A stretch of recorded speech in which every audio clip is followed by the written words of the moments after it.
पाकिस्तान को hockey world cup और champions trophy जैसे बड़े एजाज़ात जितवाने वाले साबिक कप्तान और माया नाज गोलकीपर मंसूर अहमद की नमाज जनाजा कराची में अदा की गई। जिंदगी के आखिरी चंद सालों में मुआशरे और हुकूमत की बेहिसी का सामना करने वाले मंसूर अहमद की नमाज जनाजा पर भी चंद साबिक हॉकी खिलाड़ियों और शाहिद अफरीदी के अलावा किसी ने आने की जहमत गवारा न की। वफाकी और सूबाई हुकूमत का भी कोई नुमाइंदा जनाजे में शरीक न हुआ।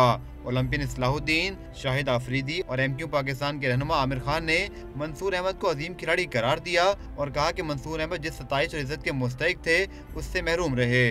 ये बेहिसी है हुक्मरानों की कि वो अपने ऐसे लोग जो पाकिस्तान की शनाख्त बनते हो, जिनके नामों से पाकिस्तान पहचाना जाता हो, उनके इंतकाल पर कोई हुकूमती सतह पर ना कोई शामिल हो, ना लोग उसको कोई एजाज़ दें। इतना बड़ा नाम, और मैं देख रहा हूँ कि आज कोई लोग ऐसे, कोई सेलिब्रिटीज़ वगैरह ऐसी नज़र नहीं आई। जब कहीं और किसी और मुल्क में हो जाता है तो सारी सेलिब्रिटीज़ मिल के ट्विटर, फेसबुक भरे पड़े हुए होते हैं, लेकिन यहाँ आज एहसास नहीं है हमारे बच्चों को, आने वाली नस्लों को, कितना बड़ा लेजेंड आज हमसे गया है। उनकी खिदमत जो हैं इस मुल्क के लिए हमेशा याद रखी जाएंगी। उन्होंने मुख्तलिफ मौक़ों पर पाकिस्तान की खिदमत की है, पाकिस्तान के लिए लॉरेंस लाए हैं। मंसूर अहमद को डिफेंस कराची फेज़ 1 के कब्रिस्तान में सुपुर्द खाक किया गया।